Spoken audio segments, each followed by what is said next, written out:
Hi, I'm Pamela and this is Dorothy. We are from African Women in Agricultural Research Development, and today we are going to be talking about maintaining a mentoring relationship. Welcome, Dorothy. How are you, Pamela?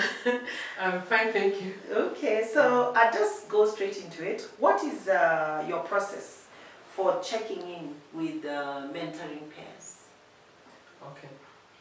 You know that the mentoring pairs, always to launch the mentoring relationship, they attend a mentoring orientation workshop. Yes. So what I learned with experience that immediately they go back as fresh pairs of mentor and mentee. I follow up with email almost immediately, just to find out how they're settling and whether things are okay. And phone call. A phone call is so important. It doesn't matter how long it takes. Even if it means 3 weeks of phone calls, it's really worth it because it really cements that relationship. Yes. After that, you can follow up. I would recommend normally periodically, 3 months most probably recommended. It can be slightly longer, it can be slightly shorter.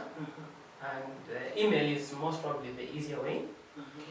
But according to the pair that you're dealing with, there may be some pairs which may be problematic.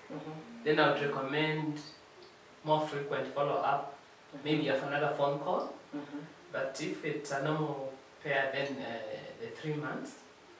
There are also some pairs where you have a very senior person, and they may get too busy.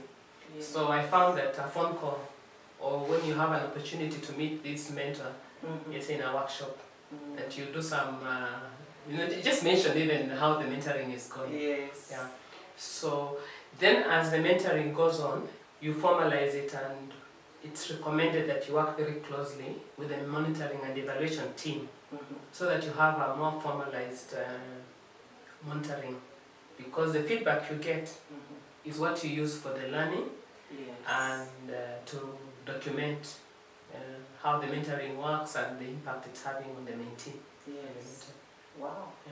Okay, thank you. And I'm also curious about when you talk about the 3 months, the duration, does the duration of the actual mentoring period come into play here?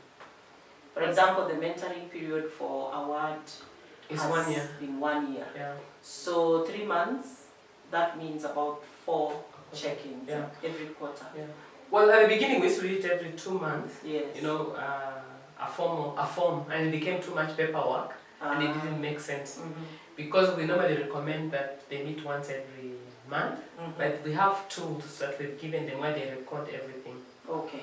So unless we anticipate a problem or a mentee comes back to us or a mentor, we found 3 months to be ideal. Okay. I wanted to just mention that some cases where the mentor can just get back to us saying there's a problem or a mentee, then you're there to attend to them. And in your experience, you've talked about phone, you've talked about email, you've talked about face-to-face. Is there any that is advantageous compared to the others? I would say all of them are important, depending on the situation. Like I mentioned at the beginning, a phone call, it makes a difference. Just like if you talk to people, they feel more closer to you than when you just send an email and it's very impersonal. But as the relationship builds, then you communicate by email, it's adequate. If there's a challenge or something special, sometimes a phone call again, and then maybe follow it up with an email.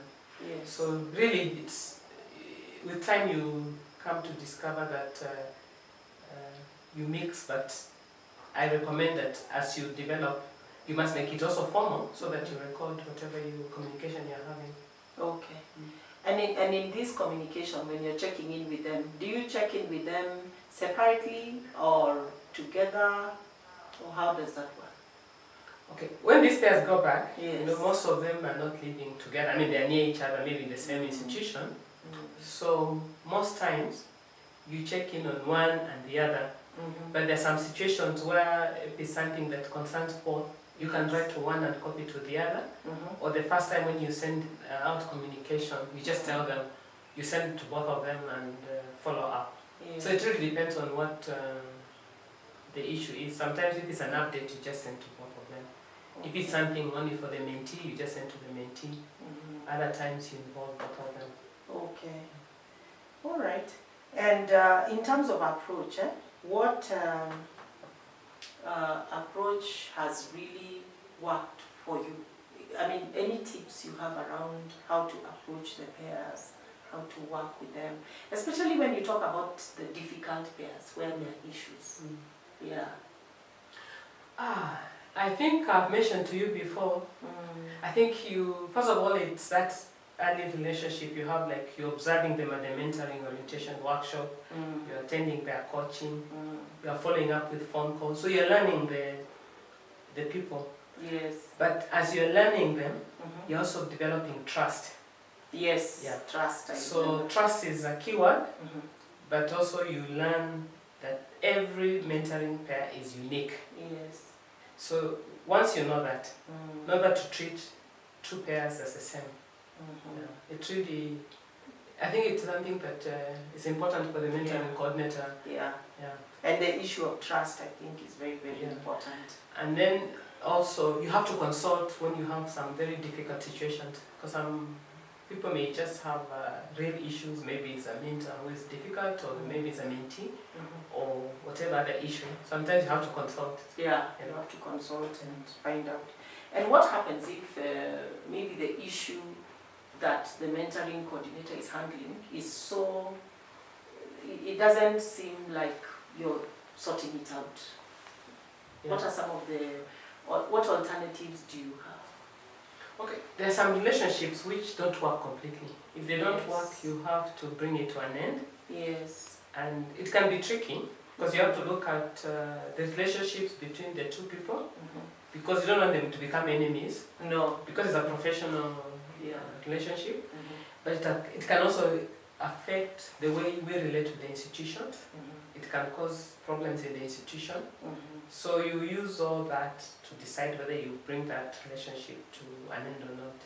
Sometimes you end it because the mentor gets busy, like they get a promotion or they're too busy and they want to end the relationship. That is easier. The most sensitive one is if you have harassment, like sexual harassment, which we've had maybe 1 or 2 cases. It's very sensitive. And again, you have to consult very confidentially. Yes. But you have to end the relationship. Yes. And confidentiality when you're handling these cases is very key. Yeah. That's a key thing.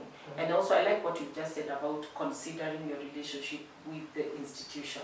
Because you also don't want a situation where the institution is not happy with the way it went. Yeah. Okay. Thank you very much, Dorothy. Thank you. Yes.